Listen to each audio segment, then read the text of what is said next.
네, 안녕하세요. 강프로입니다. 자, 이번 영상에서는 신성 델타테크에 대해서 분석해 보도록 할 텐데, 자, 신성 델타테크가 지난주, 그쵸, 주간 등락률을 보면 5% 하락 마감이 됐습니다. 고가 대비해서 많이 빠지긴 빠졌습니다. 그 빠지는 과정에서, 그쵸, 제가 한 방이 남았다라고 계속해서 이야기를 드리고 있고, 저는 뭐 초전도체나 그런 부분보다 최대한 빨리 수익을 실현할 수 있는 그런 구간을 찾는 데 집중을 하고 있습니다. 어떤 종목이든 그게 중요하다고 생각을 하고요. 그게 주식 투자의 목적이 돼야 된다고 판단을 하기 때문에 무엇보다 중요한 건 내가 얼마에 매수해서 얼마에 파는지, 그게 가장 중요하다고 이야기를 항상 드리고 있는데, 그러기 위해서는 계속해서 가격을 내가 추적할 수 있어야 됩니다. 그리고 그 가격 추적의 기본이 되는 건 철저하게 신고가 이후가 됩니다. 왜 그러냐면 주식시장에서 상승하는 구간을 만들기 위해서는요, 먼저 시세를 확인하는 게 필요해요. 왜? 가격이 먼저 반영을 하니까. 그리고 가격이 먼저 반영하는 과정에서 막 이런 뭐 등락 구간이 있죠. 예를 들어서 신성 델타테크 같은 경우에도 여기까지 딱 보잖아요. 와, 이거 매매하기 쉽지 않아요. 그냥 단순하게 보잖아요. 여기 보면 와, 이렇게 거래 빵빵빵빵 터지고 이렇게까지 오니까, 그쵸, 거래 없이 조정받고 눌림목이다 이렇게 판단하잖아요. 그 뒤에 보잖아요. 이렇게 막 상한가 그냥 막 갭으로 막 뛰어갖고 막 가잖아. 이거 바로 잡을 수 있는 사람 몇이나 되겠습니까? 그래서 제가 계속해서 확인하고 추적하는 과정이 필요해야 된다는 거고, 그 필요한 과정을 내가 이해했을 때, 그쵸, 단기 수익이 가능합니다. 그리고 무엇보다도 초전도체 관련된 무언가가 뭐 APL 그 머티리얼즈에 들어가는 뭐 논문이나 그런 부분보다 주가가 먼저 반영한 거잖아요. 이렇게 쭉 올라가면서 얼마나 많이 올랐습니까? 사실상 이렇게 저가부터 고가까지 올라가는 과정에서 이 한 달도 되지 않아서 한 5배, 6배씩 이렇게 주가가 올라가 버렸는데, 이런 상황에서, 그쵸, 내가 무조건 간다라고 생각을 하면 그게 문제가 있다. 그래서 그런 부분을 이해를 시켜드리고자 해서 제가 오늘 영상을 찍는 거고요. 자, 그러면서 이렇게 뭐 상승도 나오고 하락도 나오고 하고 있는데, 지금은 무슨 상황이냐? 다시 시세 구간에 접어들었고, 여기서는 내가 꾸준히 추적을 해야 되는, 그쵸, 꾸준히 추적을 해야 되는 그런 가격대까지 내려왔습니다. 이 기본적으로 이 밸류에이션을 하고 뭐 가격대가 중요하고 그런 게 문제가 아니라, 그런 것 자체도 다 예상치잖아요. 근데 제가 이야기를 드리는 내용은 가격에 의해서 말씀을 드리는 거기 때문에 예상치이긴 하지만 시장의 판단을 저는 전적으로 믿습니다. 무슨 이야기냐면, 주가가 쭉 내린다. 그럼 내리는 이유가 있겠지. 올라간다. 올라가는 이유가 있겠지. 거기까지만 딱 생각을 하는 거고, 내리면 내가 언제 매도해야 되는 자리를 찾아야 요 구간을 내가 피할 수 있는지, 올라갔을 때는, 그쵸, 내가 언제부터 매수를 할 수 있어야 이런 구간에서 내가 시간을 허비하지 않을 수 있을지. 살다 보면 뭐 저도 뭐 많다면 많고 적다면 적은 나이인데, 살다 보면 그런 느낌 옵니다. 시간이 많지 않다는 걸. 그래서 시간의 효율을 높이는 그 방법이 신성 델타테크에선 지금 가장 중요하다고 생각을 하고, 이 무지성으로 무조건 내가 막 믿어야겠다, 초전도체 뭐 세상을 바꾼다, 그렇게 생각하기보다는 정말 현명하게 매매를 했으면 좋겠습니다. 초전도체가 막 잘 돼서 막 그렇게 막 나오면 좋겠지만, 그렇게 보기에는 진짜 너무 힘들어요. 정말 너무 힘들어요. 이 고가에서 내가 초전도체가 진짜인가 보다 그래서 믿고 들어갔다가 이런 하락 한 방 맞아버리면 얼마나 힘들어요. 진짜 고가에서 막 이게 올라가면 올라갈수록 그렇게 된다니까요. 더 많이 들어가 돈을. 그래서 이런 구간에 어렵게 막 보지 말라는 겁니다. 그래서 지금부터 추적을 해서 내가 적절한 가격에 잡아야지 정말 좋은 투자가 되는 겁니다. 자, 그리고 제가 하나 보여드릴게요. 자, 요겁니다. 지금 LK99 논란을 일으킨 퀀텀 에너지 연구소 연역을 보면 설립일이 2008년 7월 9일이고요. 뭐 몇 번에 이렇게 쫙 갑니다. 근데 지금 퀀텀 에너지 연구소의 소재지는 송파구 송일호 23길 46-24 지하 1층에 있고요. 여기는 가락동입니다. 가락동. 그래서 송일호 23길 46-24를 한번 찾아보면, 요거 딱 찾아보잖아요. 여기입니다.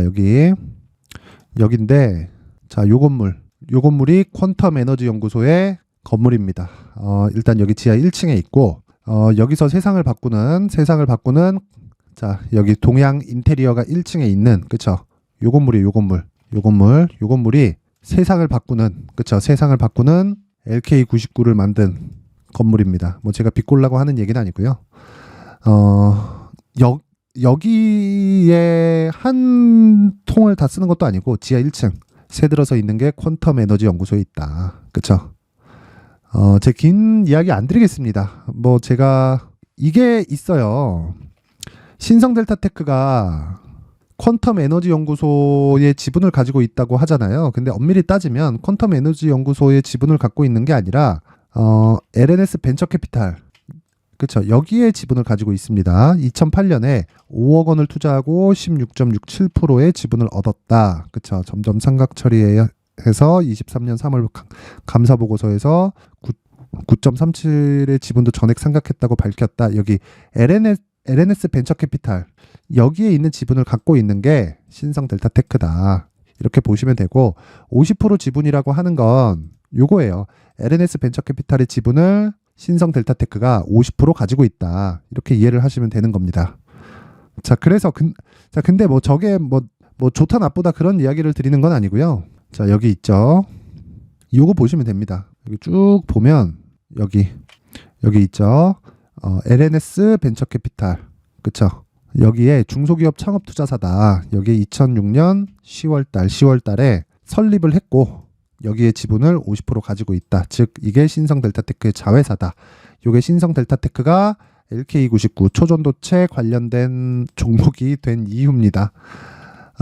제가 뭐 나쁘게 이야기를 드리려는 건 아니고요. 상승 가능한데 그건 신성 델타테크가 초전도체 때문이라기보다요. 무엇보다 이 가격으로 인해서 상승이 가능하다는 거를 이야기 드리기 위함이고, 일단 제가 이 신성 델타테크의 그 IR 담당자하고도 통화를 했습니다. 그 LNS 벤처 캐피탈 측에서 지금 투자하고 있는 그 퀀텀 에너지 연구소하고의 뭐 관계가 어떻게 되느냐 뭐 그런 얘기를 물어봤는데, 뭐 그 내용은 제가 따로 제가 이 소통방을 통해서 공개를 하도록 할 테니까 뭐 그런 부분은 이따가 제가 안내 사항에 따라서 오면 들어보실 수 있을 거고, 그리고 요 내용입니다. 어쨌든 지금 해야 되는 건 가격이 중요하다는 겁니다. 가격이 중요했을 때, 자, 요런 이 단기 수익, 그쵸?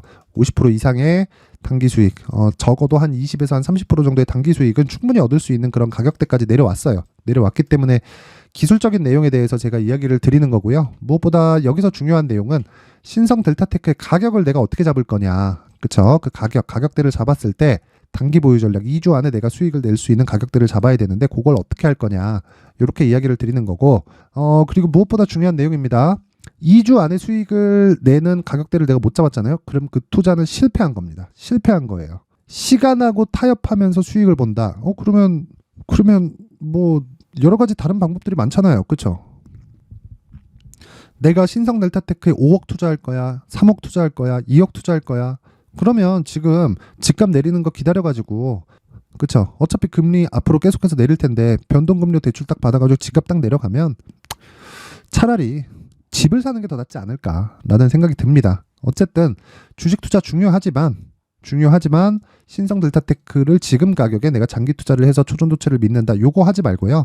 가격에 집중하자. 그쵸? 자, 요 내용까지 제가 영상에서 이야기를 드리면 너무 긴 이야기가 될 수 있기 때문에 가격에 집중해서 어떻게 내가 단기간에 수익을 낼 수 있는지에 대한 부분을, 그쵸?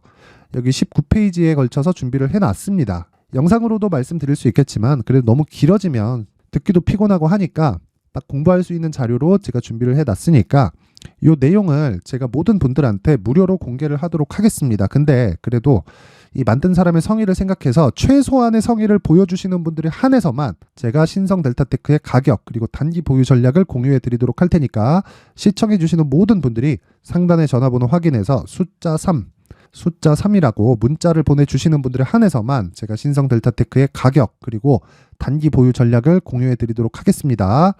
자, 그리고 이런 과정에서 제가 신성 델타테크를 실시간으로 가격을 잡는 강프로의 무료 소통방이 있습니다. 여기에 대해서는 제가 몇 번 이야기를 드렸죠. 이 방에서 신성 델타테크에 대한 매매가 이루어진다.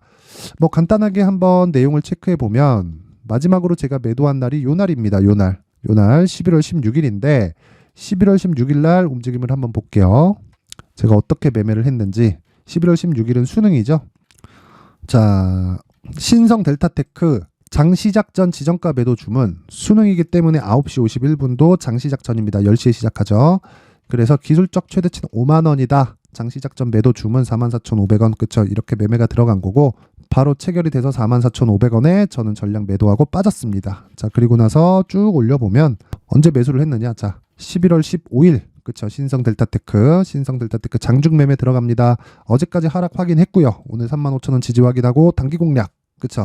이렇게 매매를 하겠다. 뭐 중간중간 제가 가격을 바꿔요. 이렇게 매도하는 가격 이렇게 바꾸니까 이런 부분 참고해서 보시면 되고, 이런 내용을 내가 사전에 받고 싶다 하시는 분들은 소통방으로 들어오세요. 정말 내 매매하기 너무 어렵다 하시는 분들은 소통방으로 오시면 되고, 제가 딱 1000분까지만 받겠습니다. 원래 한 500분에서 그치려고 했는데 그래도 열어달라는 요청들이 많아서 제가 1000분까지만 받도록 하겠고, 딱 주말까지 1000분이 채워주면 끝이고, 뭐 다음 주라도 1000분 한도로 제가 받을 테니까 상단에 있는 전화번호로 참여라고 문자를 보내주시는 분들에 한해서만 제가 신성 델타테크의 그쵸 실시간 내용을 받아볼 수 있는 강프로의 무료 소통방으로 제가 입장 링크를 공유해 드리도록 하겠습니다.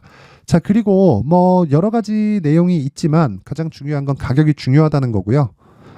아까 전에 제가 말씀드렸잖아요. 가장 중요한 건 가격이라고요. 그래서 진짜 가격에 대해서는 집중해서 다들 보셨으면 좋겠고요.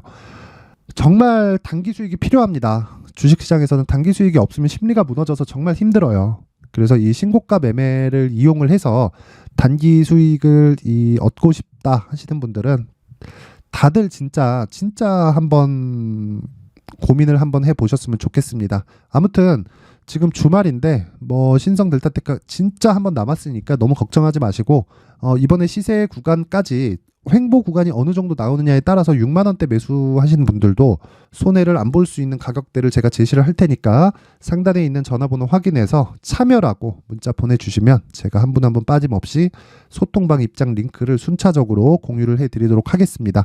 자, 항상 시청해 주셔서 감사드리고요. 모든 분들이 성공 투자하셨으면 좋겠고 주말 잘 보내세요. 자, 이제 23년도 다 끝나가지만 매매를 하시면서 스트레스를 받으시는 분들이 있을 수 있습니다. 시장이 항상 그렇긴 하지만 그래도 제 구독자분들과 시청해주시는 분들을 위해서 앞으로 차기 주도주가 될 수 있는 대시세 종목을 준비를 해왔습니다. 물론 단타에 목말라 하시는 분들이 있을 수 있습니다. 자, 그런데 단타의 문제는요, 위험관리입니다. 단타에서의 위험관리는 손절 말고는 없기 때문입니다. 자, 그래서 항상 제가 단타는 재능이 필요하다고 이야기를 드리는데, 단타에서의 재능은요, 단순하게 차트를 보면서 단타를 치는 기술적인 문제가 아닙니다. 손절에 대한 심리적인 압박을 이겨내면서 매매를 해야 되기 때문에 장기간 유지하기가 사실상 어렵습니다. 한두 번 해보면 할 수 있는지 없는지 알 수 있을 겁니다. 자, 그래서 단타나 짧은 수익만을 쫓다 보면요, 잦은 손절로 계좌가 망가지는 건 순식간이고요. 그만큼 수익하고는 거리가 멀어지겠죠. 장기간 유지하기가 어렵기 때문입니다. 결과적으로 주식시장에서 돈을 벌기 위해서는요, 어떤 계기를 만들어야 되는데 그 계기는 한 종목에 비중을 실어서요, 수익을 보는 것 말고는 없습니다. 쓸데없이 잦은 매매를 하지 말라는 이야기고요. 그리고 한 종목에 비중을 실을 수 있어야 된다는 겁니다. 그런데 이 비중을 실는 과정에서 성장 산업군에 대한 이해가 필요하다는 겁니다. 이 부분을 반드시 기억을 하셔야 돼요.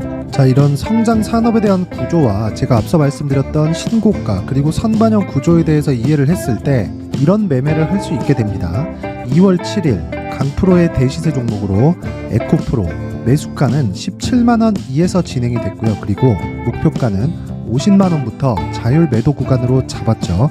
예상 수익 범위가 200% 이상으로 되어 있는데 신고가 이후에 선반영 평균치가 200% 이상이기 때문에 그렇습니다. 자, 그런데 에코프로가 2차전지 양극재 기업이죠. 자, 근데 2차전지 양극재는 친환경이라는 범주 안에 속해 있다고 보시면 됩니다. 근데 제가 항상 이야기를 드리죠. 시세는 항상 연결된다고요. 앞으로 나올 대시세 종목도 이런 친환경이라는 성장 산업군에 포함되어 있어야 됩니다. 자, 이런 성장 산업군에 포함되어 있는 걸 확인한다면 이 내용처럼 세 가지의 공통점을 가지고 있습니다. 1년에 많은 종목이 발생하지 않고요. 그리고 세력들의 장기간 매집 구간이 확인돼야 되고, 그리고 상승하기 시작하면 평균적으로 3개월 정도의 상승 구간을 보이기는 하지만 제가 2개월이라고 작성을 해온 건 한 가지 내용 때문입니다. 한 달은 확인하는 과정이 필요하기 때문입니다. 이게 무슨 얘기냐면 성장 산업에 대한 부분 그리고 이런 공통점, 여기다가 기술적인 내용을 다 포함을 시키더라도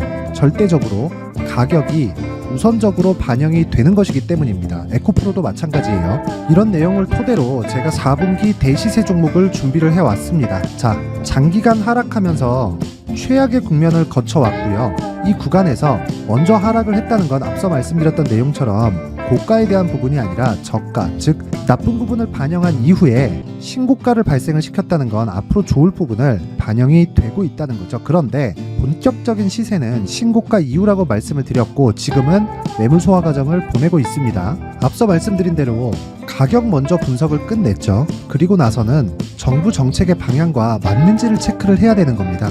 2023년 대시세 종목인 에코프로도요, 정부 정책의 방향에 맞는 종목이라고 볼 수 있겠죠. 물론 이런 종목들도요, 신고가 이후에 시세를 낸다는 건 반드시 기억하고 있어야 됩니다. 자, 이런 내용을 토대로 23년 상반기 에코프로와 같은 대시세 종목을 준비를 해왔습니다. 자, 하반기 대시세 종목은 영상 상단의 전화번호로 대시세라고 문자를 보내주시는 분들에 한해서만 공유해드리도록 할 테니까 영상 상단의 전화번호 확인해서 하반기 대시세 종목으로 큰 수익 내셨으면 좋겠습니다.